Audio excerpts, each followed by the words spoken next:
আজকাল একটা সিগারেট খেতেও ১৬ টাকা লাগে। কেন যে এই ছাইপাশ খাওয়া শিখেছিলাম, এখন হাড়ে হাড়ে এই অভ্যাসটার প্রভাবটা টের পাচ্ছি। সারাদিনে ৪টা বিড়ি খেতেও ৬৫ টাকা লাগে। বাসার ছাদে এসে রোজ বিকেলবেলা আমি একটা করে সিগারেট খাই। কেন জানি ইদানিং আমার এমন মনে হয় আমাদের পাশের বাসার জানালা থেকে আমাকে কেউ ফলো করে। সামনাসামনি আমি কোনোদিন দেখিনি, কিন্তু আমি সবসময় বুঝতে পারি পাশের ফ্ল্যাটের জানালা থেকে আমাকে কেউ ফলো করে।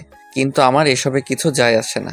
মানুষের যখন খুব কাছের কিছু হারিয়ে যায়, তখন আর দূরের ছোটখাটো বিষয়গুলো মানুষের চোখে পড়ে না। মীরা আমার জীবন থেকে চলে যাওয়ার পর আমার একমাত্র কাছের সঙ্গী হলো এই সিগারেট। কেন জানি খুব আপন মনে হয় এই সিগারেটকে। আজকে খুব বৃষ্টি হচ্ছে, মীরার কথা মনে হচ্ছে খুব। কোনো একদিন হুট করে এমন এক বৃষ্টি মিশ্রিত সকালে মিমের সাথে পরিচয় হয়। কলেজে গিয়েছিলাম ওই দিন আমি খুব সকাল সকাল। হঠাৎ করে আমার বান্ধবীর সাথে একটা নতুন মেয়ে আসলো। ক্লাসে পরিচয় পর্বের শেষে জানতে পারলাম ওর নাম মীরা।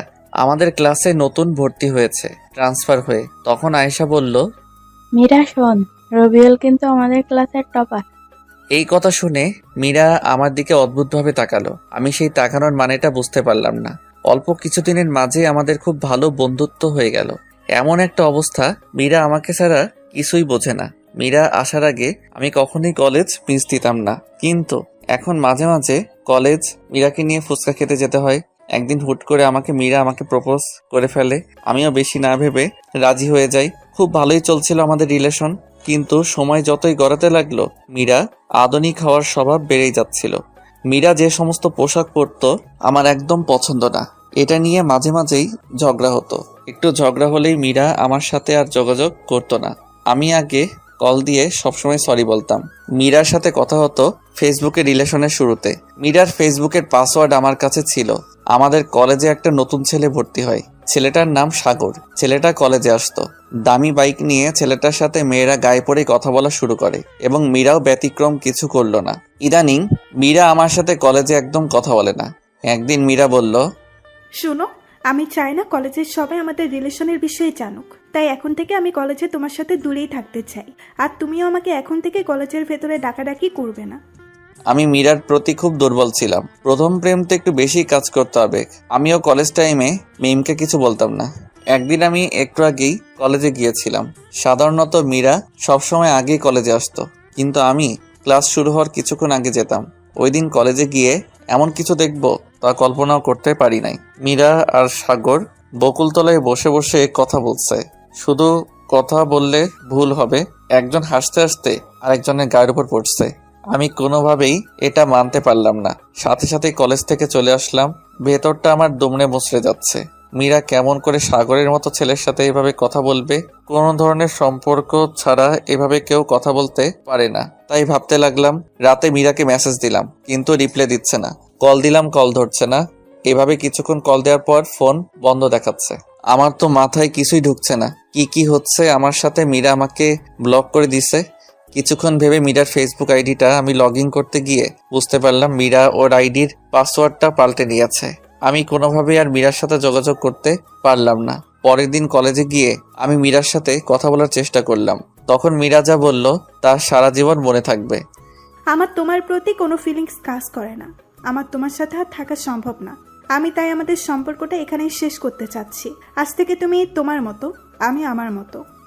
মীরার কথা শুনে আমার না চাইতেও চোখের কোণে জল এসে পড়ল। ওর কথাগুলো শুনে আমি ওর হাত ধরতে গেলে উল্টো ভালোবাসার প্রতিদান হিসেবে ঠাস ওই একটা থাপ্পড়ে আমি হুঁশে ফিরলাম। আমি বুঝে গেলাম মীরার হৃদয়ে আমার স্থান কোথায়। 4 মাস পর, ওই দিনের পর তেমন কলেজে যাই না। আর ওই দিন থেকে আমার নতুন সঙ্গী হয়েছে সিগারেট। কিছুদিন পর দাদা অসুস্থ, তাই আম্মু আব্বু তাকে দেখতে যাবে। তাই আব্বু আম্মুকে স্টেশন থেকে রেলে তুলে দিয়ে বাসায় ফিরলাম। সন্ধ্যার পরপর হুট করে বাসার দরজায় কে যেন নক করলো। এই অসময়ে কি আসলো আবার?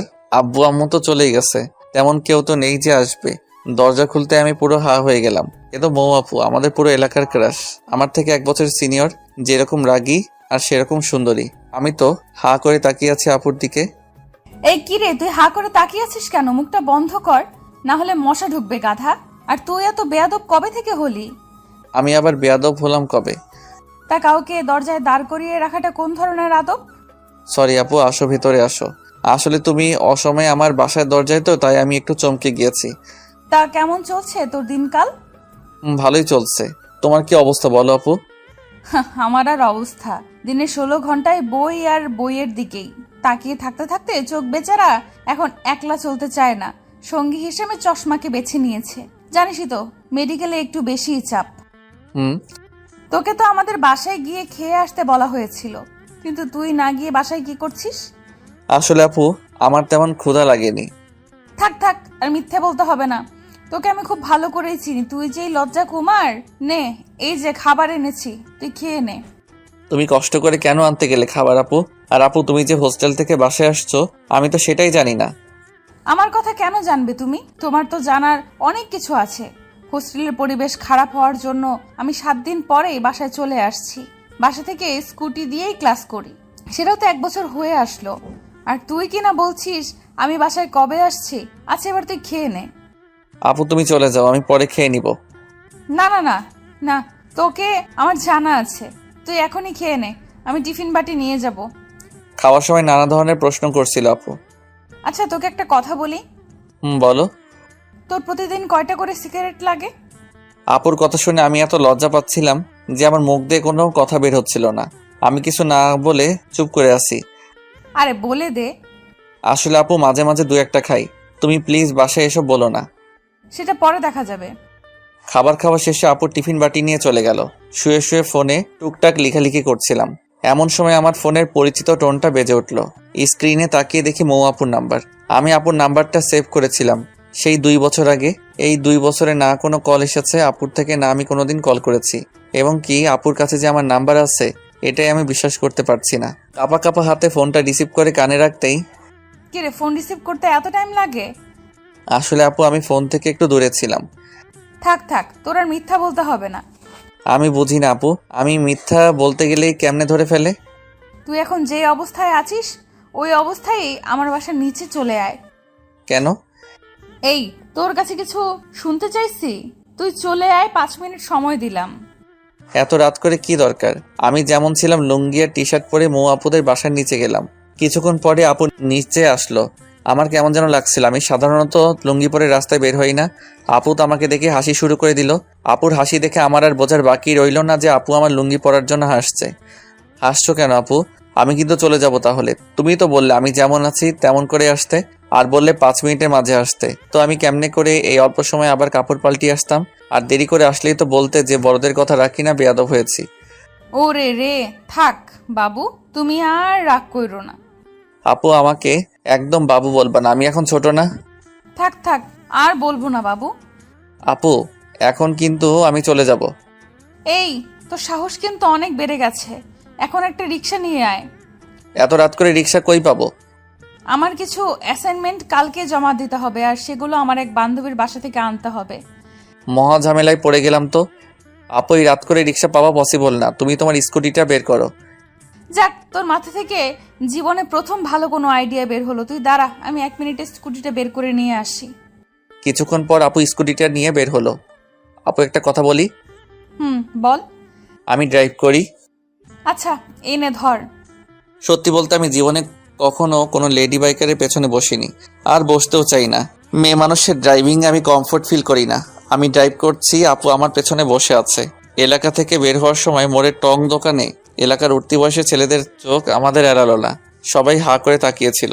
কিছুক্ষণ পর আপুর বান্ধবীর বাসার সামনে এসে উপস্থিত হলাম আমরা। আপু আমাকে বাহিরে দাঁড় করিয়ে রেখে চলে গেল তার বান্ধবীর বাসায়। আমাকে যাওয়ার জন্য জোর করলেও আমি গেলাম না। প্রায় 20 মিনিট পর আপু বের হলো বাসা থেকে। এত দেরি করলো কেন? কিছু পেজ লেখার বাকি ছিল, সেটা লেখার জন্য দেরি হলো। আচ্ছা এবার চলো। চল। কিছুক্ষণ যাওয়ার পর হুট করে আপু বলল, রবিউল, বাইক থামা। আমি বাইক থামালাম। কেন থামাতে বললে আপু? চল ফুচকা খাই। এখন এই রাত করে ফুচকা খাবে তুমি? আমরা দুজনই খাবো। আসলে রবিউল, জানিস আমি জানি না আমি দেখতে কতটা ভালো বা খারাপ, কিন্তু জানিস ফুটপাতে বা কোথায় গিয়ে কিছু একটা চাইলে হয়তো ছেলেরা টিস করবে, আর সেটা না হলে এমন ভাবে তাকিয়ে থাকবে যেন খাবারের বদলে আমাকেই গিলে খাবে। তার জন্য ইচ্ছে থাকা সত্ত্বেও বেশিরভাগ সময়ে বাহিরের কোনো কিছু খাই না আমি। এখন তুই আছিস পাশে, প্লাস লোকজনও নেই তেমন, তাই খেতে ইচ্ছে হলো। আচ্ছা চলো আপু। আমরা দুজন মিলে ফুচকা খেলাম। আপু খুব ফুচকা পছন্দ করে সেটা আমি বুঝতে পারলাম। খাওয়া শেষ করে চলে আসলাম আমরা। আপুকে বাসায় নামিয়ে আমি চলে আসলাম আমার বাসায়। এসে আমি চলে গেলাম ছাদে। 5-7 ঘন্টা হয়ে গেছে সিগারেট থেকে দূরে আছি। খুব প্যারা হয়ে গেছে সিগারেটের জন্য। দুটো সিগারেটের লাইটার নিয়ে চলে গেলাম। কেন জানি আজকে আপুর সাথে কথা বলার সময় বেশ কয়েকবার মীরার কথা মনে পড়েছিল আমার। ছাদের এক কোনায় দাঁড়িয়ে সিগারেট মাঝের পাতাগুলোকে পুড়িয়ে ধোঁয়াগুলো হৃৎপিণ্ডের চারপাশ দিয়ে ঘুরিয়ে সেগুলোর সাথে মীরার স্মৃতিগুলোকে বাহিরে বের করে আকাশের দিকে তাকিয়ে হাওয়াতে মিশিয়ে দিচ্ছি। মধ্যরাতে আমি রুমে আসলাম। এই মধ্যরাতটা খুবই অদ্ভুত। আমরা সবাই মধ্যরাত বললেও এই মধ্যরাত মানে হচ্ছে একটা রাতের শেষ আর একটা দিনের শুরু। এরকম অনেক মধ্যরাত যে নির্ঘুম পার করেছি। সকালবেলায় দরজায় কড়া নাড়ার শব্দে আমার ঘুম ভাঙল। দরজায় খুলতে আমার চোখ তো পুরো আটকে গেল। মৌ আপুকে মেডিকেল কলেজের ড্রেসে দেখে আমি পুরো হা হয়ে তাকিয়ে আছি। এই আবার হা করে তাকিয়ে আছিস কেন? গলা দিয়ে মাছি ঢুকবে। আসলে আপু তোমাকে খুব ভালো লাগছে কলেজ ড্রেসে। হয়েছে হয়েছে, এত বেলা অবধি ঘুমানো স্বাস্থ্যের জন্য খারাপ। আপু জানি আমি ভালো ভালো কাজ করলেই যে সবকিছু আমার সাথে ভালো হবে সেই কথাই আমি বিশ্বাসী না। আচ্ছা আচ্ছা, তোর এই কাব্যিক কথা আমাকে বলতে হবে না। এই নে তোর খাবার, তাড়াতাড়ি খেয়ে নে। এখন খাবো না, তুমি কলেজ চলে যাও, আমি পরে খেয়ে নিব। না, তুই এখনই খেয়ে নে। আমাকে আজকে কলেজে তোকে ড্রপ করতে হবে। আমার স্কুটির চাকায় পেরেক ঢুকেছে। আর তুই তো জানিসই, গাড়ি ধরে যেতে চাইলে আমি আর কলেজে পৌঁছতে পারবো না। ইচ্ছে থাকা না সত্ত্বেও এখন আমাদের কলেজ ধরেই মৌ মেডিকেল কলেজের সামনে দিয়ে নিয়ে যেতে হবে। 4 মাস যাবৎ আমি শহরে বের হই না, ভালো লাগে না। লোকালয় এখন আর আমার সত্যি বলতে আমি আর আমাদের কলেজে যেতে চাই না। তার বড় কারণ হলো মীরা আর আমার অসংখ্য স্মৃতি রয়েছে। ওই কলেজের সাথে খাওয়া দাওয়া করে রেডি হয়ে মৌ আপুকে নিয়ে বের হলাম। সাথে আমার আব্বুর দেওয়া ডিসকভার 100 সিসি গাড়িটি। নিজের বাইক থাকার জন্য আমি মাঝে মাঝে বাইক নিয়ে যেতাম কলেজে, কিন্তু কম দামি হওয়ায় মীরা কখনো আমার বাইকে চড়েনি, আমিও কখনো জোর করিনি। আমার নিজেরও কিছুটা লজ্জা লাগতো। কলেজের সবারই প্রায় দামি দামি বাইক, আর সেখানে আমার এত কম দামি বাইক। আমি নিজেও তাই কলেজে খুব বেশি নিয়ে যেতাম না, বাস ধরেই যেতাম কলেজে। অনেকদিন পর আমার বাইক বের করলাম। আব্বু খুব যত্নে রাখতো বাইকখানা। আপুকে নিয়ে কলেজের উদ্দেশ্যে রওনা দিলাম। বাইকের মিটার 50-এর আশেপাশে। স্বাভাবিকভাবেই চালাচ্ছিলাম বাইক। আচ্ছা রবিউল, একটা কথা বলবি আমায়? তোর মনে ঠিক আমার সম্পর্কে কি কি ভাবনা আছে? ঠিক বুঝতে পারলাম না আপু, তোমার সম্পর্কে কি ভাবনা থাকবে আর? মানে আমি তোর কাছে মানুষ হিসেবে কেমন? তুমি একটু রাগী, কিন্তু মনটা খুব ভালো তোমার। বেশ কিছুক্ষণ পর আমি আমার কলেজের সামনে গিয়ে আটকে গেলাম। রাস্তায় জ্যামের জন্য বেশ কিছু বন্ধুর সাথে রাস্তায় দেখা হলো। আমার পেছনে মৌ আপুকে দেখে তো সবাই জেলাস ফিল করছিল। খুব কাছের কয়েকজন বলেই দিল, দোস্ত তাহলে ডক্টরের সাথেই হয়ে গেল। এরকম কমেন্ট আমি লজ্জায় মাথা তুলতে পারছিলাম না। আপুর দিকে তাকিয়ে দেখি উনি মুচকি মুচকি হাসছে। সামনে একটা বাসের চাকা ফেটে গিয়েছে। কমপক্ষে 20 মিনিট তো লাগবেই। যেখানে বাঘের ভয় সেখানেই রাত হয়। দেখি আমার বন্ধু রাতুল আসছে। আমাকে পচানোই ওর সবচেয়ে প্রিয় স্বভাব। দোস্ত, তুই এখানে আটকে আছিস? আর ওইদিকে পুরো কলেজে তো এখন টপ নিউজ, তোর ডক্টর গার্লফ্রেন্ড। তা দোস্ত, ভাবি কিন্তু দেখতে আগুন সুন্দরী। এতদিন তাহলে কলেজে না আসে ভাবিকেই সময় দিতা ভালোই। তো ভাবির সাথে একটু পরিচয় করে দে, নাকি সেটাও দিবি না? আমি কিছুই বলতে পারছি না। ভাবি, আমি রাতুল, আমি রবিউল, একই সাথে একই বিভাগে পড়ছি। আমি মৌ, এখন ঢাকা মেডিকেল কলেজে পড়ছি। মনে মনে তো সেই আল্লাহকে ডাকছি। এখন যদি আপু বলে দেয় সে আমার বড় বোন, তাহলে লজ্জায় মাথা কাটা যাবে। আচ্ছা ভাবি, আপনাদের সম্পর্ক কত দিনের? এই তোর এখন এসব জানতে হবে না। রাস্তায় দাঁড়িয়ে কেউ এসব কথা বলে? এখন সময় নেই। আরে দোস্ত, এমন করিস কেন? রাস্তায় তো জ্যাম। আর কতদিন তোর সাথে কথা হয় না। মনে চাইতেছে রাতুলকে কলেজের পুকুরে যদি চুবাই। আমরা রিলেশনে গিয়েছি 4 মাস হলো প্রায়। আর কিছু জানার আছে কি রাতুল? না ভাবি, আর কিছু বলার নেই। সময় করে একদিন আমাদের ক্যাম্পাসে আসবেন, কিন্তু অনেক আড্ডা দিব। সময় পেলে অবশ্যই আসবো একদিন। হারামজাদা, তোর ভাবি বলার স্বাদ যদি না মিটাই তো আমার নাম রবিউল না। হারামি, তুই আমারে এমন অবস্থায় ফেলেছিস সেটা আমি জানি। জ্যাম ছেড়ে গেছে। রাতুলকে বিদায় জানিয়ে আমি বাইক স্টার্ট দিয়ে আপুকে নিয়ে মেডিকেলের দিকে ছুটলাম। আমার লজ্জার ঘোর এখনো কাটেনি, একদম চুপ করে আছি। কিরে, তোর কি কথা বলা বন্ধ হয়ে গেল নাকি? আসলে আপু সরি, প্লিজ তুমি কিছু মনে করো না। আসলে কলেজের বন্ধুরা এমনই তিলকে তাল বানিয়ে ফেলবে। সেটা আমি বুঝেছি। ধন্যবাদ আপু, তুমি অনেক মিথ্যে বলে হলে ও আমার মান সম্মানটা বাঁচিয়ে দিয়েছো। আপুর কলেজের সামনে এসে গিয়েছি। আপুকে নামিয়ে দিয়ে চলে আসলাম। বাসে এসে শুয়ে আছি, কলে আম্মুর সাথে কথা হলো। দাদার অসুখ নাকি আরো বেশি, ওনাদের আসতে ভালোই সময় লাগতে পারে। আমিও তেমন কিছু বললাম না। আপুর সাথে এই 2 দিন সঙ্গ দিয়ে আমার মনটা কিছুটা হালকা হয়েছে। অনেকদিন পর বই নিয়ে বসলাম। বিগত 4 মাসে বইয়ের সাথে সম্পর্ক বিচ্ছেদ ছিল, টানা 4-5 ঘন্টার মতো পড়লাম। হুট করে মৌ আপুর কথা মনে হলো। আপুকে তো আমি রেখে আসছি কলেজে।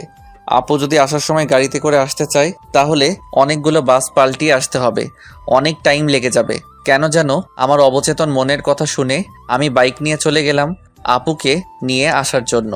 আপুর কলেজের সামনে গিয়ে দেখি 3:20 বাজে। বেশ কিছুক্ষণ ওয়েট করার পর আপুকে দেখতে পেলাম।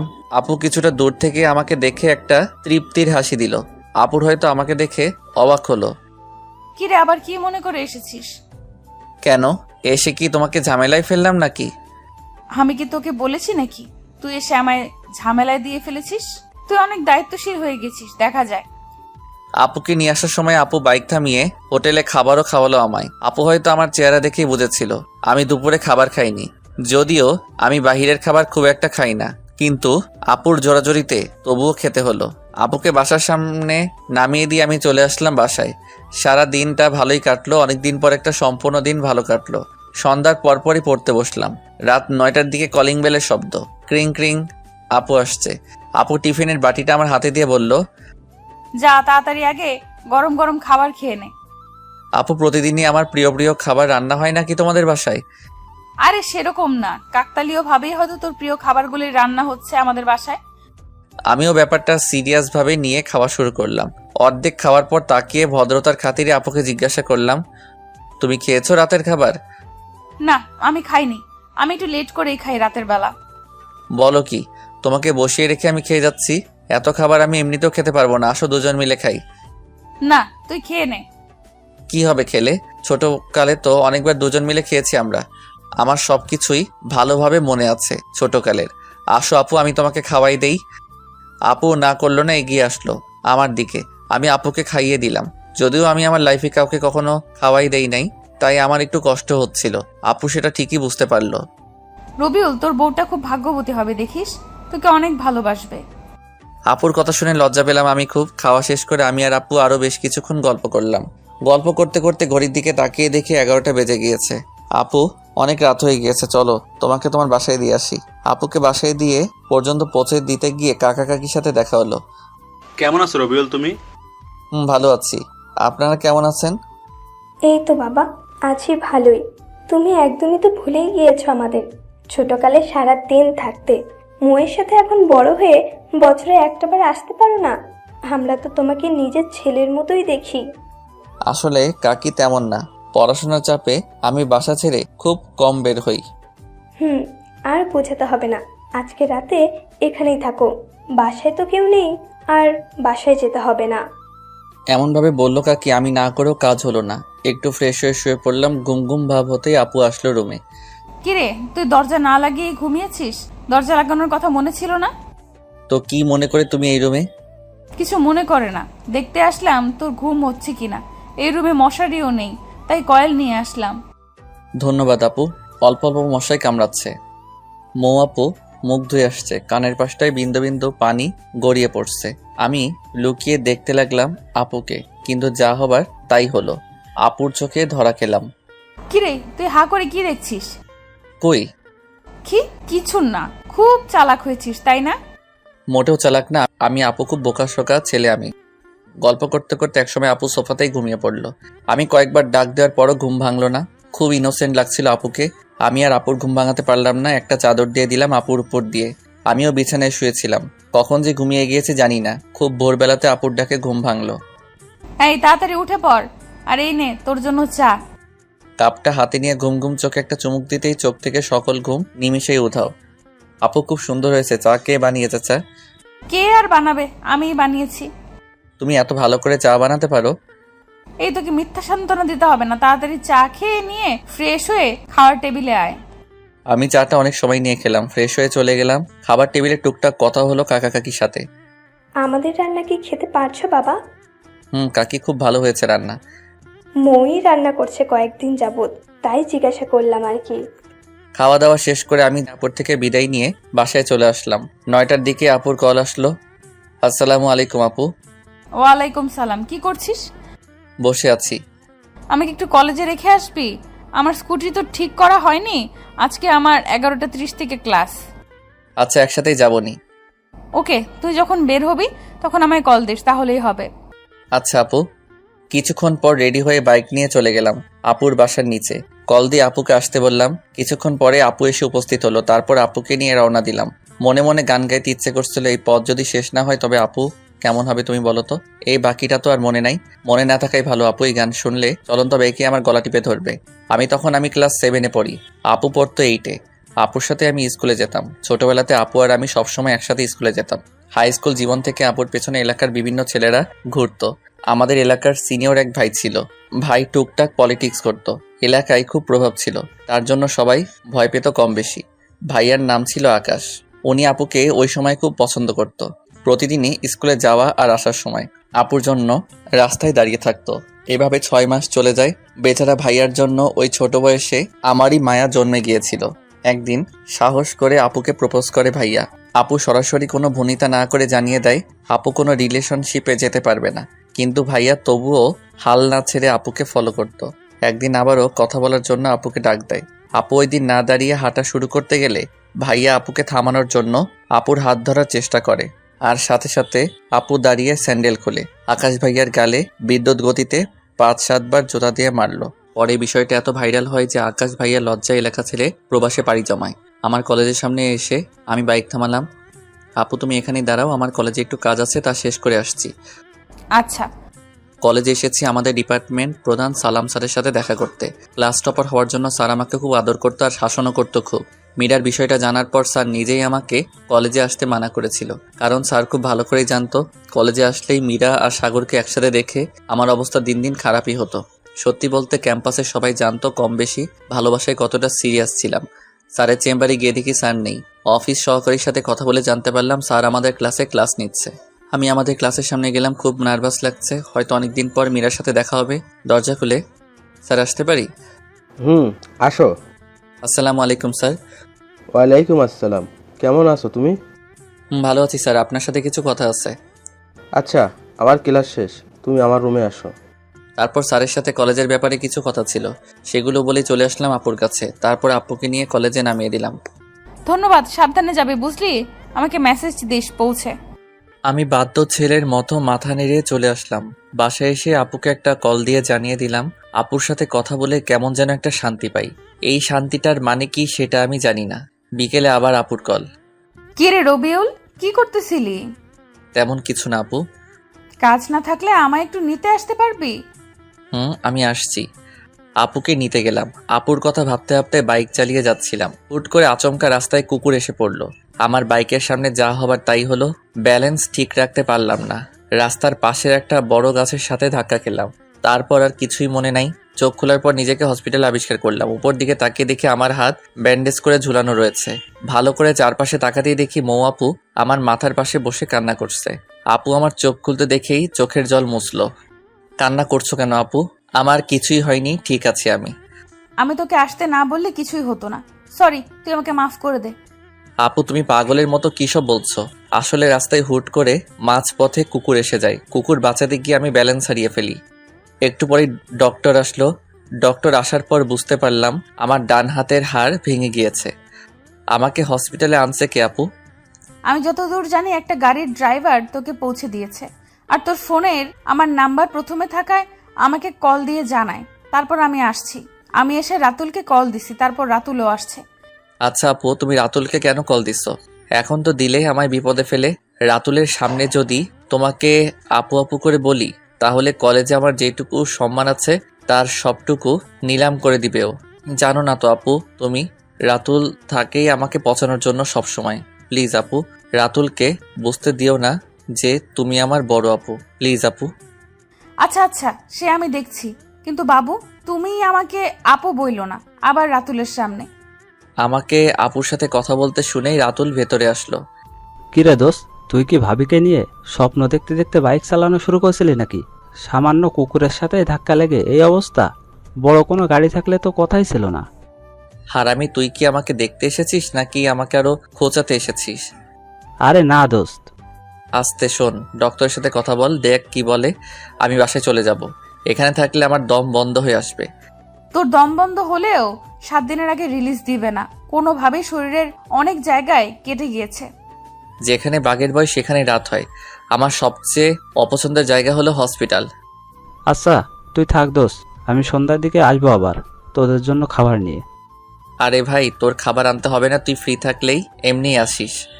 তুই এখন চুপ করে রেস্ট কর, তোর কিছু বলতে হবে না। ভাবি আমি গেলাম তাহলে, আমার বন্ধুর খেয়াল রাখেন ভালো করে। মৌ আপু মাথা নাড়িয়ে শুধু হুম বলল। রাতুল চলে যেতেই আমি হাঁপ ছেড়ে বাঁচলাম। ও থাকলে কথা বলতে বলতে আমাকে জ্বালিয়ে মারত। আপু, একটা কথা বলি। বল। আমার তো আপু হসপিটালে থাকলে দম বন্ধ হয়ে আসবে। তুমি তো হবু ডক্টরই, দেখো না ডাক্তারের সাথে কথা বলে কিছু করে আমাকে বাসায় নিয়ে যেতে পারো নাকি? আচ্ছা দেখছি তুই এত অস্থির হচ্ছিস কেন, তুই একটু শুয়ে থাক, আমি দেখি ডাক্তারের সাথে কথা বলে আসি, দেখি কিছু করা যায় নাকি। বেশ কিছুক্ষণ পর আপু আসলো রুমে।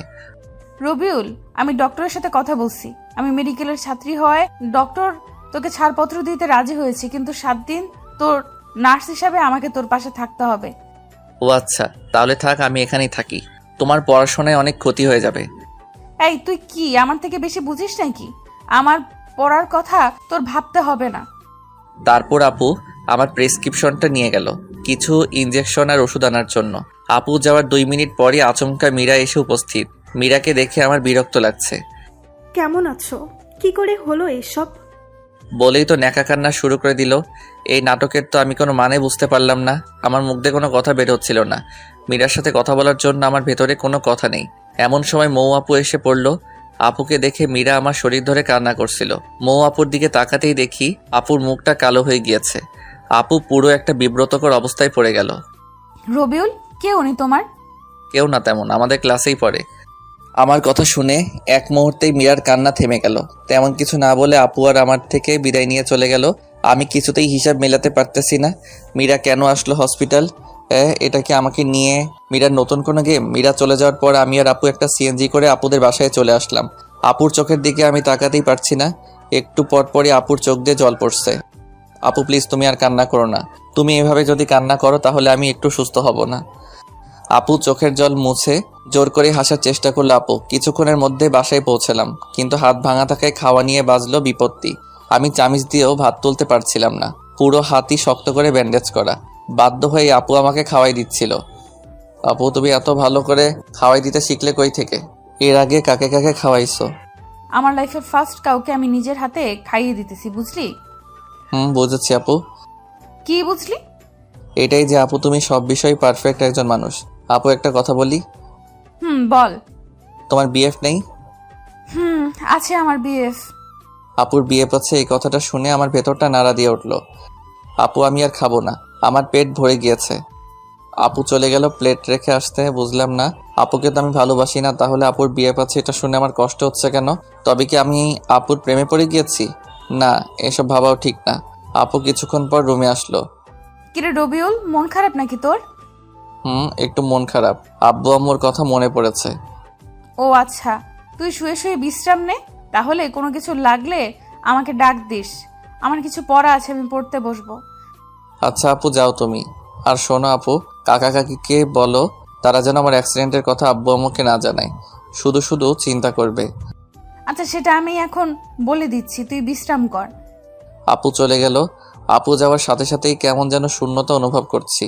শুয়ে শুয়ে অতীতের কথাগুলো ভাবছি, কত না সুন্দর ছিল দিনগুলো। মীরা এসে আমার জীবনটা এলোমেলো করে দিচ্ছে। সত্যিকারের ভালোবাসা মানুষের জীবনকে যেমন সুন্দর করে তোলে, মিথ্যে ভালোবাসা তেমনি জীবনকে বিস্ময় করে তোলে। এই জন্যই হয়তো কোনো একজন বলেছেন, মদ খা, পারলে গাঁজা খা, তবু প্রেম করিস না। কলিজাটা পচে যাক, তবু ভেতরটা ভালো থাক। 11টার দিকে আপু আসলো, এর সাথে 2 কাপ কফি এনেছে। এই নে কফি, খা, ভালো লাগবে। আপুর থেকে কাপটা নিয়ে চুমুক দিতেই ভেতরটা শান্ত হয়ে গেল। অসাধারণ কফি বানিয়েছে আপু। কফি খেতে খেতে গল্প করছিলাম। আচ্ছা আপু, তুমি কিন্তু বললে না তোমার বিএফ আছে কিনা? এই তুই আমার বিএফ এর খোঁজ খবর নিয়ে কি করবি বল? তোর কি মনে হয় আমার বিএফ আছে কিনা? মেডিকেলে পড়ে আবার বিএফ? আমার সম্পর্ক ওই ডিপার্টমেন্টের বইয়ের সাথে। আপুর কথা শুনে তৃপ্তি পেলাম। আচ্ছা তোর জিএফ নেই? তুই তো ডুবে ডুবে জল পান করিস। সত্যি বলতে আমিও সিঙ্গেল এখন আপু, কিন্তু একটা রিলেশনে ছিলাম আমি অতীতে, কিন্তু মেয়েটা অল্পতেই ধোকা দিয়ে চলে গিয়েছে। আমার কথা শুনে আপু এভাবে হাসবে এটা আমি ভাবিনি। আপুর হাসির শব্দে আমার হৃদয়ে খুব আঘাত করলো। আমার কি দোষ নাকি? আমার দোষ এটাই, আমি অন্ধের মতো আমার ভালোবাসার মানুষটিকে বিশ্বাস করেছি। আমার চোখ দিয়ে অজান্তেই জল এসে পড়লো। আরে পাগল, সরি, কান্না করে দিতে হবে তাই? আরে কলেজ লাইফে দু একটা প্রেম বিচ্ছেদের ঘটনা স্বাভাবিক, বুঝলি? দেখিস ওই মেয়ের চেয়েও ভালো একজন আসবে তোর জীবনে। তুই শুধু মন দিয়ে পড়াশোনা কর, ক্যারিয়ারে ফোকাস রাখ, এখন নতুন করে রিলেশনে জড়াস না। আর বেশ কিছুক্ষণ গল্প করে আপু আমাকে গুড নাইট জানিয়ে চলে গেল। আমিও ঘুমিয়ে পড়লাম। আপু চলে যাওয়ার পর বেশ কিছুক্ষণ আপুকে মিস করলাম। ধীরে ধীরে আপুর সাথে ক্লোজ হয়ে যাচ্ছি। খুব ভালো লাগে আপুর সঙ্গ এখন আমার। আপুর সাথে যতক্ষণ থাকি একবারের জন্য মীরার কথা মনে হয় না। আমার পরের দিন সকালে কাকি আর মৌ আপু ঝগড়া হচ্ছিল। আমি অবশ্য ঝগড়ার কারণ বুঝতে পারলাম না, শুধু বুঝতে পারলাম আপু যেন কি নিয়ে কাকির সাথে তর্ক করছিল। ভদ্রতার জন্য আমি রুমেই ছিলাম চুপচাপ। আপু আমাকে সকালে খাবার খাইয়ে দিয়ে চলে গেল কলেজে। তেমন কোনো কথা বলল না আপু। আমি ভালো করে বুঝতে পারলাম আপুর মন খারাপ। আমিও তাই কিছু জিজ্ঞাসা করলাম না। শুধু মন খারাপ হলে এক কথা আপুকে দেখে স্পষ্ট বোঝা যাচ্ছে অনেক রেগেও আছে আপু। আপু চলে গেল কলেজে। আপু চলে যাওয়ার পর কাকির সাথে কথা বলে বুঝতে পারলাম মৌ আপুর বিয়ের কথা চলছে।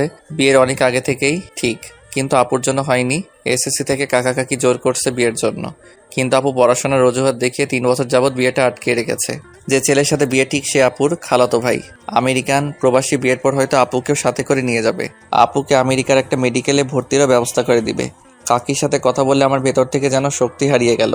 আপুর সংস্পর্শে এসে আমি অনেকটা স্বাভাবিক জীবনে ফিরেছি। আর আপুকে এত তাড়াতাড়ি হারিয়ে ফেলবো এটা আমি কল্পনাও করিনি। সারাটা দিনই রুমে শুয়েছিলাম। ঘুমানোর অনেক চেষ্টা করলেও মোটেও ঘুমাতে পারলাম না। বিকেলবেলা একটু ছাদে গেলাম। ফোনটায় গান বাজিয়ে আমি বসে বসে সূর্যাস্ত দেখছিলাম। এমন সময় হুট করে আপুর ডাকে হুঁশ ফিরল। কিরে, ছাদে কি করিস একা একা? আমি তোকে সারা বাসা খুঁজে ক্লান্ত হয়ে গিয়েছি। তা তোর মন কি খারাপ নাকি? না, মন খারাপ না, এমনি বসে আছি একটু। সকালে কাকির সাথে কি নিয়ে ঝগড়া করলে? যদিও আমি জানি কি নিয়ে আপু ঝগড়া করেছে, তবুও আপুর থেকে শোনার জন্য জিজ্ঞাসা করেছি। ও ভালো কথা মনে করেছিস। তোকে একটা কথা বলি, কাউকে বলিস না। আচ্ছা আপু বলো। আমার বিয়ে ঠিক করেছে আম্মু আব্বু। 3 বছর অনেক কষ্টে আটকে রেখেছি, কিন্তু এবার আর পারবো না রে। আমি হয়তো বিয়ের আগে কোনো পাগলামি করে ফেলতে পারি। তুই কথা দে, আমি যাই করি না কেন তুই আমাকে সাহায্য করবি। আপু এমনভাবে বললো আমি না করতে পারলাম না। আপুকে কথা দিয়ে ফেললাম, যাক ভালোই লাগছে। আপু তাহলে কোনোভাবে হয়তো নিজের বিয়েটা আটকে দিবে। 10 দিন পার হয়ে গিয়েছে, আজকে আমার ব্যান্ডেজ খুলে দিল আপু। আমি এখন পুরোপুরি সুস্থ। আম্মুর সাথে কথা হয়েছে, আমি বলেছি তোমরা আরও কিছুদিন থাকো, আমার কোনো প্রবলেম হচ্ছে না। আপুদের বাসা থেকে আমার বাসায় চলে আসছি। ভালোভাবেই চলছিল দিন। টুকটাক খোঁজ খবর আপুই নেয় আমার, আর খাবার তো আপুই দিয়ে যায়। এর মধ্যে একদিন রাত 2টায় আপুর কল। আমি একটু ভয় নিয়ে রিসিভ করলাম। এত রাতে আপু কি মনে করে কল দিল? এই তোকে কয়বার কল দিছি দেখ হারামি, 22 বার কল দিছি এইবার নিয়ে। সরি আপু, আমি ঘুমেছিলাম। আচ্ছা আচ্ছা, কি হয়েছে আপু বলো। কিছু হয়নি, দরজা খোল তাড়াতাড়ি। এই দরজা খুলতে বলছি, তোকে খুলবি নাকি মার খাবি? আমি কিছুটা অবাক হয়ে দরজা খুললাম। খুলেই তো কারেন্টের শক খেলাম। আপু একটা ব্যাগ নিয়ে দাঁড়িয়ে আছে। ভেতরে ঢুকে আমাকে যা বললো তা শোনার জন্য আমি মোটেও প্রস্তুত ছিলাম না। এই তাড়াতাড়ি তোর কিছু প্রয়োজনীয় কাপড় গুছিয়ে নে, আমি বাসা থেকে পালিয়েছি। আমার মাথায় কোনো কিছুই কাজ করছিল না। কি হলো, কথা কানে যায় নাই? আপুর থাপ্পড়কে হুঁশে ফেললাম। ব্যাগ গুছিয়ে নিয়ে বাসা তালা দিয়ে বের হলাম। এখন আমি আর আপু রেডি স্টেশনে দাঁড়িয়ে আছি। আমি এখনো জানি না আপু কই যাবে। চারদিকে শুনশান নীরবতা, দেখে বোঝার উপায় নেই এই স্টেশনগুলো দিনের বেলায় কতটা ব্যস্ত হয়ে পড়ে। স্টেশনে যদি কোনো মানুষ হতো তাহলে এখনকার পরিস্থিতি হতো ঠিক কমায় যাওয়া একজন রোগী। কিছু মানুষ স্টেশনে রাত্রি যাপন করে, যাদের থাকার মতো আশ্রয় নেই। কতই না অদ্ভুত রহস্যময় আমাদের এই পৃথিবী। অনেক ঘর ফাঁকা আছে আমাদের দেশে, যেখানে ঘুমানোর কেউ নেই। আর এখানে ঘুমানোর মানুষ আছে কিন্তু ঘর নেই। দিন শেষে আমরা মিথ্যে করে বলে ফেলি উচ্চ গলায়, মানুষ মানুষের জন্য। আমার মনে হয় এটা বলা ঠিক না। এখন বলা উচিত মানুষ স্বার্থের জন্য। আপুর দিকে তাকিয়ে আমি কিছুই বুঝতে পারছি না। এরকম পরিস্থিতিতে এত চুপ করে আছে কেমন করে?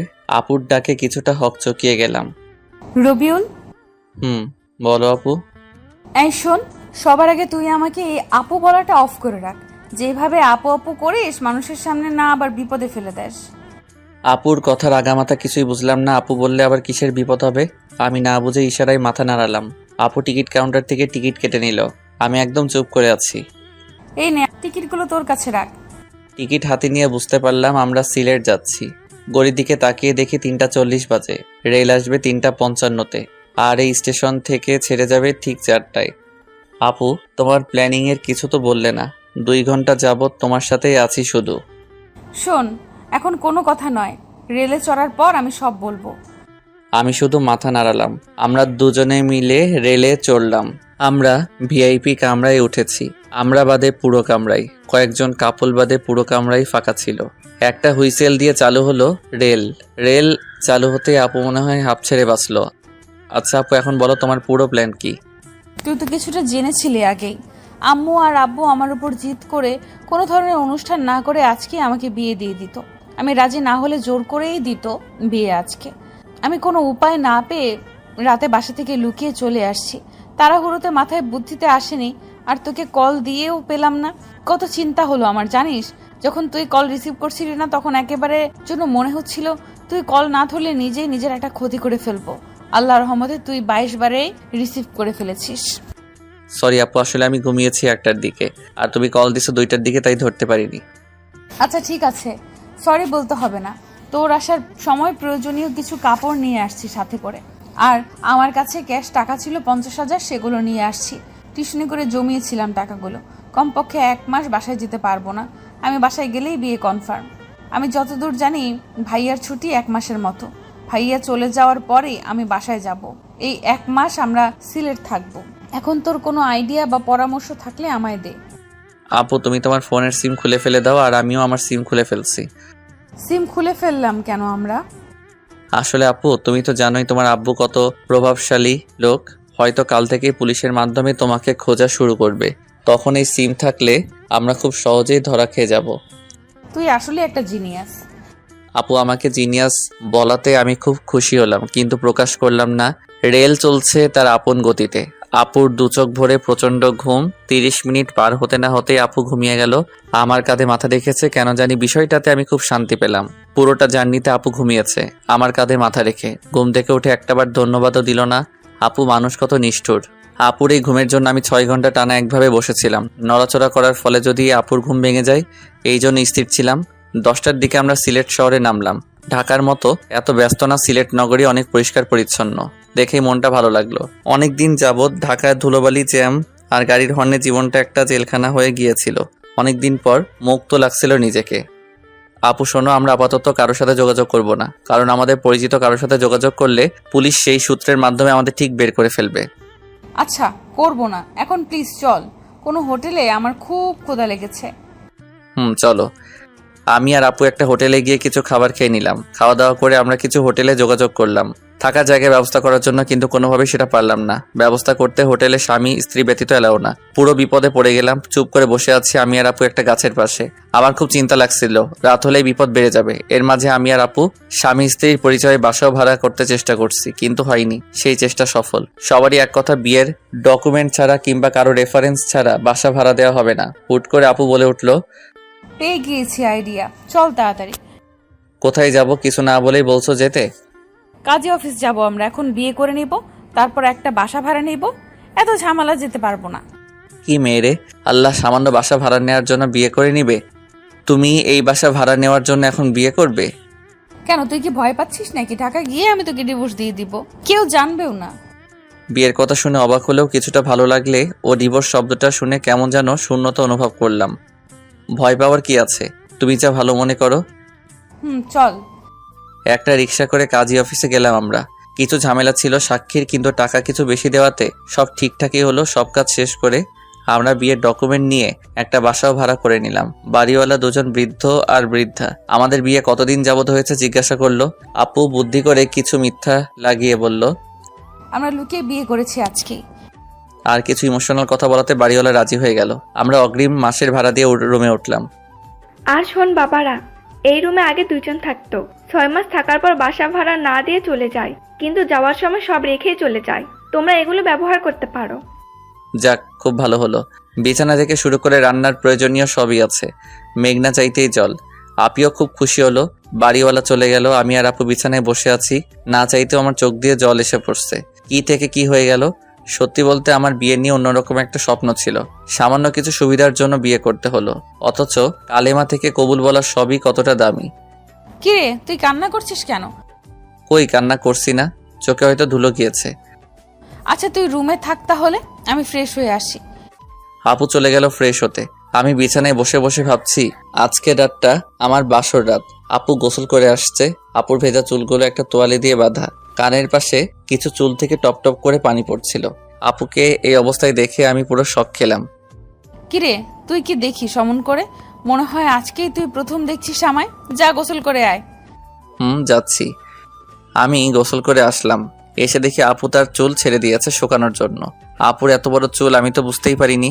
এর আগে আপুকে যতবার দেখেছি আমি কখনো আপুর চুল দেখিনি। আজ দেখে আমি তো পুরো অবাক, এত পড়াশোনা করে আপু কেমন করে তার চুল সামলাতো। আপু একটা কথা বলি? বল। আচ্ছা আপু, তুমি কেমন ছেলেকে বিয়ে করতে চাও? তোর মতো ছেলেকে? আমি এগুলো নিয়ে ভাবিনি কখনো। সত্যি কথা হলো, আমি মেডিকেল কোর্স শেষ করেই বিয়ে করতে চাই, তার আগে এগুলো নিয়ে ভাবতে চাই না। ও আচ্ছা। আচ্ছা দেখ রবিউল, এখন তো এই বাসায় আমরা কমপক্ষে 1 মাস থাকবো। আর যেহেতু আমরা এখানে স্বামী স্ত্রী হয়ে বাসা ভাড়া নিয়েছি, তাই তুই আমাকে টোটালি আপু বলা অফ কর। সবসময় তুই আমাকে নাম ধরে ডাকবি। আপু আর নাম ধরে ডাকতে গেলে দেখবি গুলিয়ে ফেলবি। এখানে আমাদের না চাইলেও স্বামী স্ত্রীর মতো অভিনয় করতে হবে, আর সেটা না করলে ধরা খেলে আবার পুলিশেও দিতে পারে। এখনকার মানুষ অনেক সচেতন। তো এখন থেকে আমি তোকে তুমি করে বলবো, আর তুই আমাকে নাম ধরেই ডাকবি, ঠিক যেরকম স্বামী স্ত্রীরা কথা বলে। আপুর কথা শুনে ভালোই লাগলো, নিজেকে সত্যি সত্যি জামাই মনে হচ্ছিল। কিন্তু তুমি আবার কিছু মনে করবে না, বলবে না তো যে বেয়াদবি করছি? আরে পাগল তুই, আমি তো বলছি সব করতে। বিপদের জন্যই তো আমরা এসব করছি। আচ্ছা মৌ, খুব ভালোবাসা মিশিয়ে আপুকে নাম ধরে বললাম। রাতের বেলায় আবার বাড়িওয়ালা আসলো আমাদের রুমে। তোমাদের নামই তো ভালো করে জানা হলো না। আন্টি, আমার নাম রবিউল আর ওর নাম মৌ। ও আচ্ছা, তোমাদের খুব ভালো মানিয়েছে। কিন্তু দোয়া করি তোমরা অনেক সুখী হও। এই যে তোমাদের জন্য রাতের খাবার নিয়ে আসছি। এখন তো আর কিছু রান্না করতে পারবে না, আর হোটেলও বাসা থেকে অনেক দূরে। তোমরা দুজন মিলে খাবার খেয়ে নিও। আমি আসি তাহলে। আচ্ছা আন্টি, যাক ভালোই হলো, খুব ক্ষুধা লেগেছিল আমার। আচ্ছা মৌ, চলো আমরা খেয়ে নিই তাহলে। তোমাকে কি খাইয়ে দিতে হবে? আপু আমার দিকে খুব অবাক হয়ে তাকালো। তুই এমন করে কথা বলিস কেন? কেমন করে বলি? এমন ভাবে বলছিস যেন আমরা সত্যি সত্যি স্বামী স্ত্রী। থাক থাক, কথায় আসে তো। কান আর ভালো করতে নেই, তুমি বললে যেন আমরা স্বামী স্ত্রীর মতন থাকি, আর এখন বলছো আমি কিভাবে কথা বলছি। আর তুমি নিজেই বললে স্বামী স্ত্রীর মতন অভিনয় করতে। হ্যাঁ বলছি তো। তো এখন তুমি আমাকে তুই করে বলছো কেন? সরি, আসলে সারা জীবন তুই করে বলেছি। আচ্ছা এরপর থেকে আর হবে না, সরি, তুমি রাগ করো না। আমি তুমি করেই বলবো, কিন্তু দয়া করে এইটার ফায়দা নিও না। যদি কোনো রকম ফায়দা নিতে চাও তাহলে আমি তোমার মাথা ফাটিয়ে দেব। কি ভয়ঙ্কর মেয়ে রে বাবা। আরে তুমি কি আমাকে ওই ধরনের ছেলে পাবো? না, সেটা ভাবিনি, কিন্তু ছেলে বলে কথা। মৌ, তুমি আমার চরিত্র নিয়ে কথা শোনালে। হয়েছে, এখন আর ঝগড়া করতে হবে না। চলো এখন আমরা ঘুমিয়ে পড়ি। এখনই ঘুমিয়ে পড়বো? কেন, না ঘুমিয়ে কি করব আমরা? ফোন তো সিম নেই যে একটু অনলাইনে যাব। তাই বলে বাসর রাতে ঘুমানো কি ঠিক হবে? বাসর রাত মানে? আরে দেখো, আমাদের বিয়েতে কোনো ভেজাল নেই। পিওরভাবে বিয়ের সব কাজ সম্পূর্ণ করেছি আমরা। ইসলামী শরীয়ত মেনেই তো বিয়ে করেছি, সেই হিসেবে আমাদের তো বাসর রাতই আজকে। চলো না মৌ, সকল নিয়ম ভেঙে ফেলি আজকে আমরা। আমার কথাগুলো শুনে এক মুহূর্তে আপুর চোখে ভয় চলে আসলো, যদিও কথাগুলো আমি সব বলছি মজা করে। রবিউল তুমি প্লিজ এসব বলো না। আমি তোমাকে আমার চেয়েও বেশি বিশ্বাস করি। আমি জানি আমি ভুল করলেও তুমি কোনো ভুল করবে না। সরি, আমি তোমার সাথে একটু মজা করেছি। আপুর নাম ধরে ডাকতে আমার খুব লজ্জা লাগে, কিন্তু তবুও অভ্যাস করে নিতে হবে, কারণ অন্য কেউ আপু ডাক শুনে ফেললে আবার ঝামেলায় পড়তে হবে। আচ্ছা চলো আমরা তাহলে এখন ঘুমাই। সারাদিন তো অনেক ধকল গেল আমাদের উপর দিয়ে, কিন্তু বিছানায় যেতেই হলো। আর এক বিপত্তি, দুজনে আমরা এক বিছানায় ঘুমাবো। এই তুমি আমার সাথে ঘুমাবে কেমনে? তুমি নিচে ঘুমাও, আমি বিছানায় ঘুমাবো। আমাকে দিয়ে এত কিছু করিয়ে তুমি কি আমাকে নিচে রাখতে যাচ্ছ? আর এই ঠান্ডায় আমি ফ্লোরে ঘুমালে কালকে আমাকে কবর দিতে হবে। তাও ঠিক। একটা কাজ করো, বিছানার মধ্যে বালিশ দাও, আমি ওপাশে আর তুমি ওপাশে ঘুমাও। আচ্ছা ঠিক আছে। আপু আর আমি শুয়ে আছি। গত 24 ঘন্টায় কত কিছুই না ঘটে গেল। কল্পনায়ও এগুলো কখনো আমার মাথায় আসতো না। কিছুদিন আগেও যাকে হারানোর ভয়ে আঁতকে উঠেছিল আমার অবচেতন মন, আর আজকে তার সাথে এক বিছানায় রয়েছি। আবার হয়তো 1 মাস পর কোথায় থাকবো সেটা সৃষ্টিকর্তাই ভালো জানে। অনেক চেষ্টা করেও আমার ঘুম আসছিল না। আপুর দিকে একটু তাকাতেই দেখি আমি গভীর ঘুমে আছি। এত তাড়াতাড়ি ঘুমাই কেমনে মানুষ? আপুকে নিষ্পাপ লাগছিল ঘুমন্ত চেহারায়। আপুকে দেখে একটু লোভ হচ্ছে। আপুকে যদি একটু স্পর্শ করতে পারতাম। হা কি সব ভাবছি রাতে আমি। আপুকে নিয়ে ভাবতে ভাবতে ঘুমানোর জন্য খুব সুন্দর একটা স্বপ্ন দেখলাম। সকালবেলায় আপুকে দেখে স্বপ্নের কথা মনে হতেই আমার লজ্জা লাগছিল। রাতে স্বপ্ন দেখেছি আপু আর আমি শুয়ে আছি। আমি কোনো একটা কারণে রাগ করেছি। এই রবিউল, তুমি আমার উপর রাগ করে আছো কেমনে? তবু আমি কোনো কথা বলছি না। আপু বারবার আমার সাথে কথা বলার চেষ্টা করছিল। আমি চুপ করে আছি। একসময় এসে আপু জোর করে আমার ঠোঁটে ঠোঁট লাগিয়ে খুব জোরে একটা আমি নিঃশ্বাস নিতে পারছিলাম না। আপু ছেড়ে দেওয়ার পর আমি হাঁপাচ্ছিলাম। এই তুমি কি নিয়ে হাসছো? কিছু না, এমনি হাসছি। সারাদিনে আপুর সাথে খুনসুটি ভালোই কাটলো। বিয়ের প্রথম দিন। মৌ, আমি একটু বাইরে যাব, তুমি বাসায় থেকো, কোথাও যেও না। আমাকে একা রেখে কই যাবে তুমি এই নতুন জায়গায়? আমার একটু দরকার আছে, থাকো তাহলে। আমি গেলাম। আমার মানিব্যাগটা নিয়ে বের হলাম। বাসা থেকে বের হয়ে একটা রিক্সা নিয়ে শহরে গেলাম। আসলে আমি শহরে আসছি মৌ আপুর জন্য কিছু বই কিনতে। আমি চাই না এই 1 মাসে আপুর পড়াশোনার ক্ষতি হোক, তাই দেখি কিছু বই ম্যানেজ করা যায় নাকি। আসার সময় লুকিয়ে আপুর কলেজের কার্ডটা নিয়ে আসছি। আপুর কার্ডে সব লেখা ছিল। আমার বই খোঁজার জন্য বেশি কষ্ট হলো না। মেডিকেল কলেজের একটা লাইব্রেরি থেকে আপুর সেমিস্টারের সব বই কিনে নিলাম। সব মিলিয়ে 3000 টাকার বই কিনলাম। ভালোই সময় লেগে গেল বই কিনতে কিনতে। বাসায় ফিরতেই আপু এমনভাবে দরজা খুলে দিল যেন খুব মিস করছিল। এত দেরি করতে হবে তোমার? যদি সত্যি তোমার বউ হতাম, একা রেখে এত সময় বাইরে এইভাবে থাকতে পারতে? জানো কতটা চিন্তা হচ্ছিল আমার। সরি, তোমার জন্য ছোট একটা সারপ্রাইজ আছে বলেই মৌয়ের হাতে বইয়ের প্যাকেটটা দিলাম। আমি আসার সময় গিফট পেপারে করে মরিয়ে নিয়ে আসছিলাম। বইগুলো গিফট পেপার খুলে আপু খুশিতে চিৎকার করে এসে আমায় জড়িয়ে ধরলো। আমি তো পুরো শকড। কয়েক সেকেন্ড পর আপু আমায় ছেড়ে দিয়ে সরি, আমি উত্তেজনায় তোমায় জড়িয়ে ধরে ফেলেছি। বইগুলোকে খুব মিস করছিলাম। আমি জানো তুমি 1 মাসে কমপক্ষে 450 ঘন্টা পড়তে হবে। অনেক পিছিয়ে পড়তাম বইগুলো না পেলে। অনেক অনেক ধন্যবাদ তোমায়। আপুর খুশিতে মনটা ভরে গেল। প্রিয়জনের জন্য কিছু করতে পারাটা বেশি কিছু না, শুধু একটা চেষ্টার।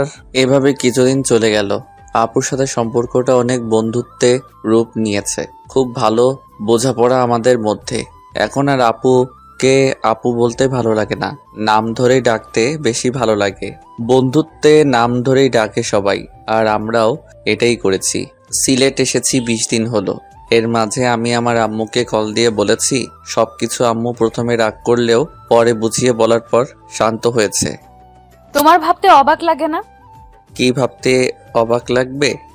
তুমি আমার একটা সময় কিংবা 20 দিন আগেও শুধু আপু আপু করতে, আর এখন তুমি আমার সবচেয়ে ভালো বন্ধু হয়ে গিয়েছো। জানো আমার ভাবতেই অবাক লাগে। আমি কখনো ভাবিনি তোমাকে তুমি করে বলে আমি এত প্রশান্তি পাবো। জানো এখন আমার মনে হয় আমি বাদেও আমার একটা মানুষ আছে যে আমার পাশে আছে। আমার মনে হয় আমি নিজের কাছে যতটা সেফ, আমি তোমার কাছেও ঠিক ততটাই সেফ। আমি চাই রবিউল তুমি আমার বন্ধু হয়ে সারাটা জীবন আমার পাশে থাকবে। কথা দাও। মৌ, তুমি কি পাগল হয়ে গেলে নাকি? আমি তোমার সাথেই আছি। কথা দাও তবুও তুমি। মৌ আপু একদম আগের মতো নেই। আমার সাথে এমনভাবে পাগলামি করে যেন আপু একদম ছোট হয়ে গিয়েছে। কথা দিচ্ছি তোমার সাথে আমি ততদিনই থাকবো যতদিন তুমি আমাকে তোমার সাথে রাখবে। এই তুমি এরকম ফিলোসফিক্যাল কথা বলো কেন? সোজাভাবে বলতে পারো না? থাকবো তোমার সাথেই। তুমি যখন থাকবে না তখন তার চাইলেও আমি থাকতে পারবো না। আচ্ছা আমি কই যাব? তুমি তো আর সারা জীবন এরকম থাকবে না। একদিন বিয়ে করে পাড়ি জমাবে অন্যের শহরে, তখন চাইলেও আর তোমার পাশে থাকা হবে না। মৌ একেবারে চুপ হয়ে গেল। আমিও কিছু না বলে রুমের বাহিরে চলে আসলাম। অজান্তেই চোখের কোণে জল এসে গিয়েছে। মৌ আমার সাথে আছে এটা সত্য, আর একদিন অন্যের সাথে থাকবে সেটা বাস্তবতা। বাস্তবতা সবসময় কঠিন, যেটা না চাইলেও আমাদের মানতে হবে। বেশ কিছুক্ষণ রুমের বাহিরে থাকার পর রুমে গেলাম। গিয়ে দেখি বসে বসে পড়ছে। মেডিকেলের ছাত্রীরা এতটা পড়ে সেটা মৌকে না দেখলে বিশ্বাসই হতো না। মৌয়ের মতো মনোবল সবারই থাকা উচিত। এত বিপদের সময়ও নিজের স্বপ্ন থেকে একটু পিছপা হয়নি। আচ্ছা, আমিও তো পড়াশোনা করছি, আমারও তো স্বপ্ন আছে। তেমনই হয়তো মৌয়েরও কোনো স্বপ্ন আছে। মৌ, আমার ঘুম পেয়েছে, আমি ঘুমাবো। তুমি পড়া শেষ করে রাতের খাবার খেয়ে নিও। কেন তুমি খাবে না? আমার ক্ষুধা নেই, তুমি খেয়ে নিও। তুমি না খেলে আমিও খাবো না। কেন পাগলামি করো বলো? পাগলামি করো না। তুমি না খেলে আমিও খাবো না, সোজা বলে দিলাম। আচ্ছা তুমি পড়ো তাহলে, আমি একটু শুয়ে থাকি। তুমি খাওয়ার সময় আমাকে ডেকে নিও। ঘুমিয়ে গিয়েছিলাম, মৌয়ের ডাকে ঘুম ভাঙলো। ওই রবিউল, ওঠো, যাও ফ্রেশ হয়ে আসো, আমি খাবার দিতেছি। আমি না খেলে চলে না, আমার খুব ঘুম পেয়েছে, প্লিজ। এই তুমি উঠবে নাকি আমি পানি ঢেলে দিব? উঠছি। ইচ্ছে না থাকা সত্ত্বেও ফ্রেশ হয়ে আসলাম। মৌ খুব ভালো রান্না করতে পারে। প্রথম কয়েকদিন আমি হোটেলে থেকে খাবার আনলে ও পরে মৌ বুঝতে পারে যে আমি বাহিরের খাবার খেতে পারি না। তারপর থেকে মৌই রান্না করে।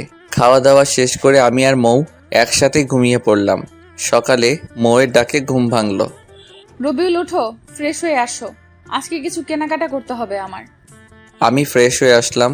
তারপর নাস্তা করে রিকশায় করে আমি আর মৌ মার্কেট যাচ্ছি। হুট করে রিকশাওয়ালা মামা বলে উঠল, মামা এখন কথা কই, কিছু মনে করবেন না তো? বলো মামা। মনে করব কেন? আপনাদের তো এই এলাকায় আগে দেখিনি, আপনারা কি নতুন আইছেন এই এলাকায়? মামা, আমরা নতুন আসছি। আচ্ছা মামা, আপনারা নতুন বিয়ে করছেন তাই না? কিন্তু কেন? না, এমনিতেই জিজ্ঞাসা করলাম, আপনাদের খুব ভালো মানিয়েছে। রিকশাওয়ালার কথা শুনে মৌয়ের মুখটা লজ্জায় লাল হয়ে গেল। একটা শপিং মলের সামনে আমরা দুজন নেমে পড়লাম। কিছু কাপড় কিনলো মৌ, সাথে আমাকে দুটো টি শার্টও কিনে দিল। কেনাকাটা শেষ করে বাসায় ফিরছিলাম, কিন্তু হুট করে মৌ রিকশা থামাতে বলল, চলো না চা খাবো। সিলেটে এসে যদি এখনকার চা না খাই তাহলে সিলেট থাকাটাই বৃথা। যদিও আমি চা খাই না, তারপরও দুজন মিলে স্পেশাল চা খেয়ে নিলাম। তারপর দুজন কিছুক্ষণ ঘুরে বাসায় চলে আসলাম। বাসায় এসে আমার মাথা ঘোরাচ্ছিল, আমি শুয়ে পড়লাম। মৌ ফ্রেশ হয়ে পড়তে শুরু করলো। এই মেয়েটা কি পড়া বাদে কিছু বোঝে না? আমার তো মুড হতেই 30 মিনিট লাগে পড়তে বসার সময়, আর মৌ সুইচের মতো অন অফ হয়ে যায়। যখন মন চাই পড়ার মুডে অন হয়ে যায়। দেখতে দেখতে চলেই গেল 1 মাস। আজকে 1 মাস পূর্ণ হয়ে গেল আমার আর মৌয়ের সিলেট আসার। শহর থেকে আমি আজকে একটা সিম কিনে এনেছি। আজ 1 মাস পর ফোনে সিম ভরছি। ফোন কাস্টমাইজ করে ডাটা অন করে ফেসবুকে লগ ইন করলাম। আম্মুকে কল দিলাম। আসসালামু আলাইকুম আম্মু। ওয়ালাইকুম আসসালাম। কেমন আছো আম্মু তোমরা? এই তো বাবা, আমরা ভালোই আছি। তোরা কেমন আছিস? আজকে সাগরের পরিবারের সবাই আমেরিকা চলে গেল, সাথে মৌ, সাথে সাগরের বিয়েও ভেঙে দিয়েছে। বলো কি আম্মু? তাহলে তো আমরা কালকেই চলে আসব। কতদিন তোমাদের দেখি না। আচ্ছা বাবা, সাবধানে আছিস। আর শোন বাবা, মৌয়ের বাবা কিন্তু খুব রেগে আছে। আচ্ছা আম্মু, সেটা নিয়ে চিন্তা করতে হবে না, মৌ ওর বাসা সামলাবে। তারপর ফোন কেটে দিলাম। মৌ, শুনছো তুমি? বলো, ডাকছো কেন? একটা গুড নিউজ আছে। কি নিউজ শুনি? তোমার সাগর ভাইয়ার পরিবারের সবাই আমেরিকা চলে গিয়েছে, আর যাওয়ার আগে তোমার আর সাগরের বিয়েও ভেঙে দিয়েছে। মৌ শুনেই তো খুশিতে চিৎকার দিয়ে এসে আমায় জড়িয়ে ধরলো। কয়েক সেকেন্ড পর, সরি সরি সরি রবিউল, কিছু মনে করিস না। খুশিতে আমার মাথায় ঠিকভাবে কাজ করেনি। চল সবকিছু গুছিয়ে নে, আমরা কালকে ঢাকা চলে যাব। সবকিছু গুছিয়ে নিলাম। কোনো রকম ভাবে রাতটা পার করেই সকালবেলা বাড়িওয়ালা কাকা কাকির থেকে বিদায় নিয়ে বের হয়ে পড়লাম। আমি আর মৌ দাঁড়িয়ে আছি স্টেশনে। প্রচন্ড শব্দ আর ভিড়। কোনো রকম ভাবে আমি দুটো টিকিট কিনে নিলাম। 9:20 বাজে, 10টায় রেল আসবে। দুজন মিলে বসে আছি আর রেলের জন্য অপেক্ষা করছি। আজকে মনে মনে ভাবছি রেল যেন 10 মিনিট পর আসে। আমি খুব ভালো করে জানি বাসায় যাওয়ার পর হয়তো আর এইভাবে মৌয়ের কাছাকাছি থাকা হবে না। একেই বলে ভাগ্য। আজকে সময় 2 মিনিট আগেই রেল আসলো। খুব ইচ্ছে করছিল মৌকে নিয়ে এই শহরেই থেকে যেতে, কিন্তু বাস্তবতা সেটা কখনোই মেনে নিবে না। ইচ্ছে না থাকা সত্ত্বেও মৌকে নিয়ে রেলে উঠলাম। কি তোমার কি মন খারাপ নাকি? না, মন খারাপ থাকবে কেন? অনেক দিন পর বাসায় যাচ্ছি, মন খারাপ হবে কেন বলো? কিন্তু 1 মাসে এই জায়গাটার মায়ায় পড়ে গিয়েছিলাম, তাই একটু মিস করছি। আমিও মিস করছি। আচ্ছা মৌ, তোমার কি মনে হয় বাসা থেকে কি রিয়াক্ট করতে পারে? আমাকে কি কিছু বললে কাকা কাকি? আমি খুব ভালো করেই জানি, যাই হয়ে যাক না কেন তোমার একটা কথাও শোনাবে না তোমাকে, কারণ এখানে তোমার কোনো দোষ নেই। আমি প্রাপ্তবয়সী হয়ে আমার নিজের ইচ্ছেতেই আমি তোমার সাথে বাসা ছেড়েছিলাম। কথায় আছে না, অল্প শোকে কাতর, অধিক শোকে পাথর। ঠিক বলছো। আজকে আর মৌ ঘুমালো না। হয়তো বাবা মাকে দেখার জন্য মনটা অস্থির হয়ে গিয়েছে। মৌকে আমি আস্তে আস্তে খুব বেশি মিস করছি। আর কয়েক ঘন্টা পর মৌ হয়তো আর এতটা কাছে থাকবে না। রেল ঢাকার স্টেশনে থেমে গিয়েছে। চলো, আমরা এসে গিয়েছি। চলো। রেল থেকে নামলাম। এখান থেকে আমরা আপাতত আলাদা হয়ে যাই। আমি কিছুটা মন খারাপ করে বললাম, আচ্ছা ঠিক আছে। আমি স্টেশনে দাঁড়িয়ে আছি। মৌ একটা রিক্সা নিয়ে চলে যাচ্ছে। মৌ চলে যাচ্ছে, কিন্তু কেন যেন মনে হচ্ছে আমার সবকিছুই নিয়ে যাচ্ছে। চোখের কোণে জল এসে পড়ছে। হাতের উল্টো পিঠ দিয়ে জল মুছে একটা বড় করে দীর্ঘশ্বাস নিলাম। ছেলেদের কান্না করতে নেই, এগুলোর কোনো মূল্য নেই। আমি অনেকক্ষণ পর রিক্সা নিয়ে বাসার উদ্দেশ্যে রওনা দিলাম।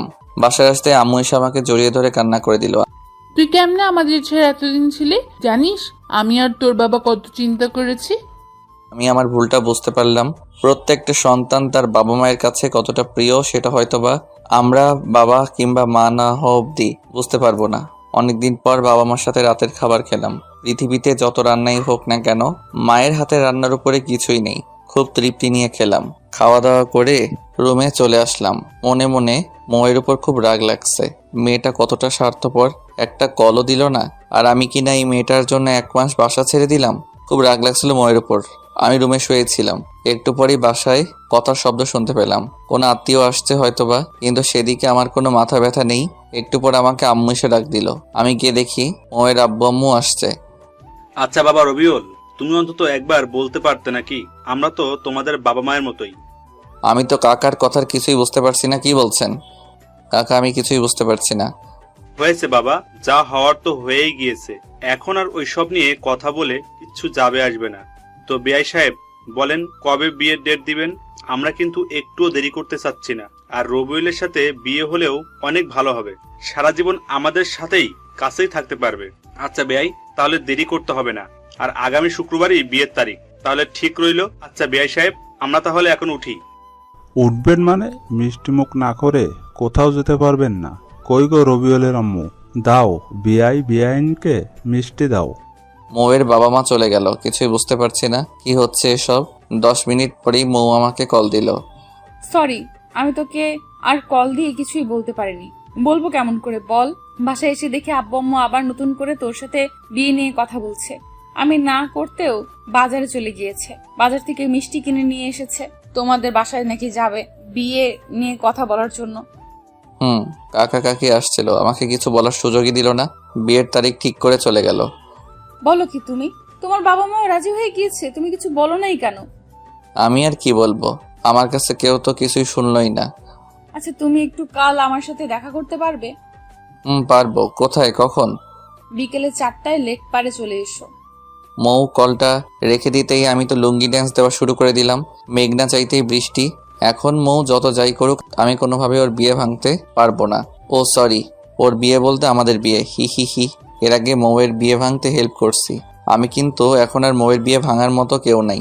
হা হা হা। খুব ভালো লাগছে, তবু একটা ভয় আছে, কারণ মৌয়ের মাথায় যে বুদ্ধি, কালকে কিছু একটা আবার উল্টাপাল্টা বুদ্ধি বের করতে পারে। সত্যি কথা হলো যে আমি ভালোবাসি, মৌকে ভালোবাসি, খুব ভালোবেসে ফেলেছি। যেদিন মৌকে বিয়ে করেছিলাম সিলেট থাকাকালীন, আমি সেদিন থেকে আমি আর মৌকে আপুর চোখে দেখিনি। আমি মনে প্রাণে মৌকে বউ হিসেবে সম্মান করেছি, ভালোবেসেছি, কিন্তু মৌকে কখনো বলিনি কিংবা বুঝতেও দেইনি। বাসায় আসার পর হয়তো ভেবেছিলাম মৌকে হারিয়ে ফেলবো, কিন্তু দিন শেষে আমরা যতই চেষ্টা করি না কেন, উপরে একজন আছেন, সে যখন দিবেন তখন আর কিছুই লাগবে না। পরের দিন বিকেলে গেলাম মৌয়ের সাথে দেখা করার জন্য। যাওয়ার সময় মৌয়ের কিনে দেওয়া পাঞ্জাবি পরে গেলাম। লেক পারে গিয়ে দেখি মৌ আগে এসে উপস্থিত। মৌ আজকে একটা সাদা রঙের ড্রেস পরে আসছে, খুব মানিয়েছে মৌকে ড্রেসটাই। কেমন আছো? আমার আর ভালো থাকা, তুমি তো দেখছোই একটার পর একটা বিপদ ছাড়ছেই না আমাকে। এখন একটা ভালো আইডিয়া দাও তুমি, তাহলে কি করব আমি এখন? একটা কথা বলি তোমাকে, তুমি যদি রাগ না করো। আচ্ছা বলো, রাগ করব না। না, কথা দাও রাগ করবে না। আর সাথে যা বলার তুমি আমার কথা পুরোটা শোনার পর বলবে। বল। দেখো, বিয়ে তো একদিন তোমার কিংবা আমার করা লাগবেই। আর আমি তো ছেলে হিসেবে খারাপ না, তো তুমি চাইলে আমাকেই বিয়ে করে ফেলো। বিয়ে করার পর তো কাকা কাকি তোমাকে আর প্রেশার দিতে পারবে না। বলা শেষ। থাকো তুমি তোমার আইডিয়া নিয়ে। তোমার থেকে এই আইডিয়া অন্তত আমি আশা করিনি। আর আমি তোমাকে কখনোই স্বামী হিসেবে মানতে পারবো না। রাগ দেখিয়ে চলে গেল। যতই রাগ করো মৌ, এখন আর কোনো উপায় নেই। বউ হিসেবে তুমি শুধু আমারই হবে। রাতে মৌয়ের কল দিয়েছ কেন? তখন তো কিছু না বলেই রাগ দেখিয়ে চলে আসলে। আমি কি বিপদে নেই? আমিও তো বিপদে আছি। বিপদে মাথা গরম করে কিছুই হয় না, উল্টো আরো পরিস্থিতি খারাপ হয়ে যায়। আমি একটা আইডিয়াই তো দিয়েছিলাম, তুমি ভালো কিংবা খারাপ কিছু একটা বলতে পারতে, আর সেটা না করে রাগ দেখিয়ে চলে আসলে। তুমি আর আমি হয়তো ঠিক ছিলাম, আমরা 1 মাস এক বিছানায় থেকেও দুজন দুজনকে স্পর্শ পর্যন্ত করিনি, কিন্তু সমাজ এটা মানবে না। দিন শেষে আমরা সমাজের নিকট দায়বদ্ধ। এখন যদি আমাদের বিয়েটা না হয়, তাহলে কাকা কাকি আর আমার বাবা মা স্বাভাবিকভাবে এই এলাকায় বসবাস করতে পারবে না। এক একজন এক এক রকমের কথা শোনাবে, তখন তাদের অবস্থাটা কি হবে তুমি বুঝতে পারছো কি? চুপ করে আছে মৌ। বেশ কিছুক্ষণ পর মৌ বলল, আচ্ছা, তবুও কি কোনো আইডিয়া নেই তোমার কাছে? এখন আমাদের জন্য চুপচাপ সব নেওয়াটাই ভালো হবে। পরে না হয় পরিস্থিতি স্বাভাবিক হলে তখন যে কোনো কিছু করা যাবে। আচ্ছা ঠিক আছে, তুমি খাওয়া দাওয়া করছো কি? না, খাইনি, একটু পর খাবো। আচ্ছা একটা কথা বলো তো মৌ, বলো। তুমি কি আমাকে মিস করছো না একটুও? মিস করার কি আছে? তুমি তো আর মারা যাওনি, কিংবা চলেও যাওনি কোথাও, তাহলে মিস করার কি আছে? মিস করার কি আছে বলেই কলটা কেটে দিলাম। মেডিকেলের স্টুডেন্ট বলেই আবেগ ভালোবাসাহীন কি মৌ? এমন করে কেমনে বললো বুঝলাম না। 1 মাস থাকলাম আমরা একসাথে। 1 মাস তো একটা মানুষ যদি একটা বিড়ালকে সময় দাও, তাকেও যদি 2 দিন সময় দিতে না পারে, তাহলে সেই মানুষটা সেই বিড়ালকে মিস করবে। এটা স্বাভাবিক নাকি? মিস করে মিথ্যা বললো মৌ? যাক, এসব ভেবে মাথা নষ্ট করার দরকার নেই। রাতুলকে একটা কল দিলাম। দোস্ত কেমন আছিস? এই তো ভালোই আছি। তুই কি এই ঘরে আছিস? আমি তো শুনলাম তুই মঙ্গল গ্রহে চলে গেছিস। শোন, মজা নেওয়া বাদ দে, এখন কাজের কথাই আয়। বল। একটা সুখবর আছে। সুখবর? কি সুখবর? আগামী শুক্রবার আমার আর মৌয়ের বিয়ে। কি বলিস মামা, তুই যে খবর শোনালি, আমার তো এখনই নাচতে মন চাচ্ছে। বাসায় অনেক কাজ করতে হবে, আমার তো তেমন কোনো কাজিন নেই, তাই তুই কালকেই চলে আয়, আব্বু তোকে আসতে বলছে। আচ্ছা, আমি কালকেই আসতেছি। দেখতে দেখতে শুক্রবার এসে গেল। আমার খুব লজ্জা লাগছে, কেন যেন নিজেকে খুব স্পেশাল লাগছিল। কত আয়োজন, কত সাজ, সব আমারই জন্য। সময় যেন থেমে যাচ্ছে, একদম যাচ্ছে না। এর মাঝে মৌয়ের সাথে কয়েক দফা কথা হয়েছে। অনেক বোঝানোর পরও একই কথা, আমাকে বিয়ে করলেও স্বামী হিসেবে মানতে পারবে না। যাই হোক, বিয়ে হয়ে গেলে আমার ভালোবাসাকে নিজের করে নিব।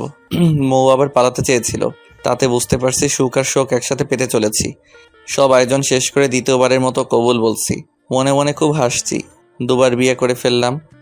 এতক্ষণ মৌকে আমি দেখতেই পারিনি, এখন আমার পাশে মৌকে আনা হয়েছে। বিয়ের সাথে মৌকে এত ভালো লাগছে যে সেটা আমি লিখে বা বলে প্রকাশ করতে পারবো না। বিয়ের সব কাজ শেষ করে এখন ফেরার পালা। মৌ এমনভাবে কান্না শুরু করে দিল, আমি তো পুরো ভেবাচাকা খেয়ে গেলাম। সত্যি বলতে বিয়েটা মেয়েদের কান্না করাটাই স্বাভাবিক, কিন্তু মৌদের চোখে কেন যেন আমি জল মানতে পারছি না। কারণ মৌ তো আর সত্যি সত্যি মনে থেকে আমাকে স্বামী মেনে বিয়ে করছে না। তাহলে এরকম কান্না করার মানে কি? আবার এমনও হতে পারে মানুষের চাপেই কান্না করছে, না হলে আবার লোকে কথা বলবে যে কেমন মেয়ে দেখো, বিয়ের দিনও একটু কান্না করছে না। কান্না করতে করতেই আমাদের বাসায় চলে আসলাম। আমার রুমে আসতেই তো আমি পুরো চমকে গেলাম। এত ফুল আর এত সুন্দর করে সাজানো হয়েছে, যেটা আমার কল্পনাতেও ছিল না। পুরো ঘরটায় রজনীগন্ধা আর গোলাপের ঘ্রাণে ভরে উঠছে। বাসা ভর্তি মেহমান। রাত 11টা অবধি জিনিয়ার কাছে যেতে পারলাম না, আমার আত্মীয়রা একে ঘিরে রেখেছে। 11টা আস্তে আস্তে সবাই চলে গেল। রাতুল আমাকে এক প্রকার ধাক্কা দিয়েই ঘরে ঢুকিয়ে দিল।